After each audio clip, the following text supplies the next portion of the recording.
என்ன ப்ரோ இங்க வந்து உட்காந்துருக்கீங்க? வேற என்ன ப்ரோ பண்றது? மனசு கஷ்டமா இருக்கு. ஏன்னா மனசு கஷ்டம்னு யோசிப்பீங்க. துபாயில இருக்கிறேன், கண்ணாடி போட்டுட்டு இருக்கேன், ஜாலியா வீடியோ எடுக்கிறேன் அப்படின்னு நினைப்பீங்க. ஆமாங்க, ஜாலியா தான் இருக்கிறோம். ஆனாலுமே உள்ளுக்குள்ள கஷ்டம் இருக்கும். கண்ணாடி போட்டிருக்கேன்றதுனால ஜாலியா இருக்குன்னு அர்த்தம் இல்ல. அழுவுறது தெரியக்கூடாதுதான் கண்ணாடியை போட்டிருக்கேன். அப்படி என்ன அழுவுறது தெரியக்கூடாதுன்னு நீங்க கேட்கலாம். மெயினா வந்துட்டு ரெண்ட் ஏத்திட்டாங்க.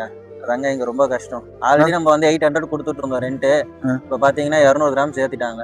அந்த 200 கிராம்ஸ் தான் நான் வந்து சேர்த்து வச்சு நம்ம வீட்டுக்கு ஏதாவது அனுப்புவோம், இல்லை நம்மளுக்கு ஏதாவது செலவு பண்ணுவோம் அப்படின்னு சொல்லிட்டு அந்த 200 கிராம் சேர்த்து வச்சுட்டு இருந்த டைம்ல 200 கிராம்ஸ் ஏத்திட்டாங்கன்னும் போது பேங்க் அக்கௌண்ட்ல பார்க்கும்போது 0 பேலன்ஸ்ல இருக்குதுங்க. அதுவும் மாசம் கடைசி வேற. மாசம் கடைசியில அதாவது துபாயில இருக்கிறாங்க, எல்லா இடத்துலயும் இருக்கிறாங்கன்னு சொல்லிட்டு நல்லா சாப்பிடுவாங்க.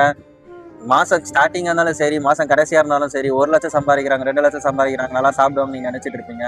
ஆனா அதெல்லாம் உண்மையே இல்லைங்க. ரொம்ப கஷ்டப்பட்டு தான் உட்காந்துருக்குறோம். உங்களுக்கு அட்டாச் பண்றோம் பாருங்க. மாசம் கடைசியில நம்ம இதான் ஃபுட்டே சாப்பிடுறது. அதாவது நான் மட்டும் இந்த மாதிரி சாப்பிடல, சில பேர் சாப்பிடாமலே வந்து வாழ்க்கையை ஓட்டிட்டு இருக்கிறாங்க. அவங்களெல்லாம் நினைச்சா என்ன கஷ்டப்படுறதுன்னு ஒண்ணுமே புரியல. இன்னொன்னு ஒரு விஷயம்னு பாத்தீங்கன்னா, சாப்பாடு விலையும் ஏறிடுச்சு. ஓகேங்களா, ரெண்டும் கூடிருச்சு. சரி, நம்ம வேற ஏதோ ஏரியா போய் பார்த்துட்டு போயிடலாம்னு பார்த்தாலுமே மெட்ரோல இருந்து கிளம்பி வரதுக்கோ பஸ்ல இருந்து கிளம்பி வரதுக்கோ இங்க நம்மளுக்கு டயர்ட் ஆயிடும். 1.5 ஹவர் டிராவலிங் ஆயிடுது, 1 ஹவர் டிராவலிங் ஆயிடுது. இங்கே இருக்கலாம் அப்படின்னு சொல்லி பார்த்தாலுமே ரெண்ட் ஏறிடுச்சு, சாப்பாடு விலை ஏறிடுச்சு. சரி, சம்பளமாச்சும் கொஞ்சம் எக்ஸ்ட்ரா கூட்டி கேட்போம்னு சொல்லிட்டு போனாலுமே சம்பளம் கேட்டாலுமே என்ன சொல்றாங்க, சம்பளம்லாம் தர முடியாது, அதே சம்பளம் தான்ப்பா உனக்கு நான் தர முடியும் அப்படின்றாங்க. ஏன்னா எனக்கு புரியல. உங்களுக்கு ரெண்ட்டும் ஏறுது, நம்மளுக்கு வந்து சாப்பாடு எக்ஸ்பென்ஸும் ஏறுது, ஆனா சம்பளம் மட்டும் அதே சம்பளம்னா எப்படிங்க? ஃபோன் வந்தோடனே நம்ம என்ன சொல்லுவோம், அம்மா நல்லா சாப்பிட்டியாம்மான்னு கேட்பாங்க. நம்மளும் சாப்பிட்டோம், நீங்களே சாப்பிட்டீங்களா அப்படின்னு நம்ம மனசார கேட்போம்.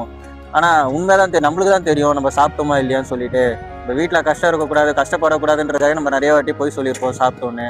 நான் வேற என்ன பண்றது? இதுதாங்க லைஃபு, இதுதான் வாழ்ந்து ஆகணும். எனக்கு என்ன ஒன்றே ஒன்றுனா, எல்லாமே ஏறுது. ஸோ சம்பளமும் கொஞ்சம் ஏற்றி கொடுத்தீங்கன்னா எல்லாமே நல்லா இருக்கும். ஸோ என்ன மாதிரி பேச்சுலர்ஸ்லாம் இருப்பீங்க நிறைய பேர். ஸோ மறக்காமல் ஃபாலோ பண்ணுறேங்க. இந்த வீடியோவை ஷேர் பண்ணிவிடுங்க. ஓகேங்களா? Bye guys.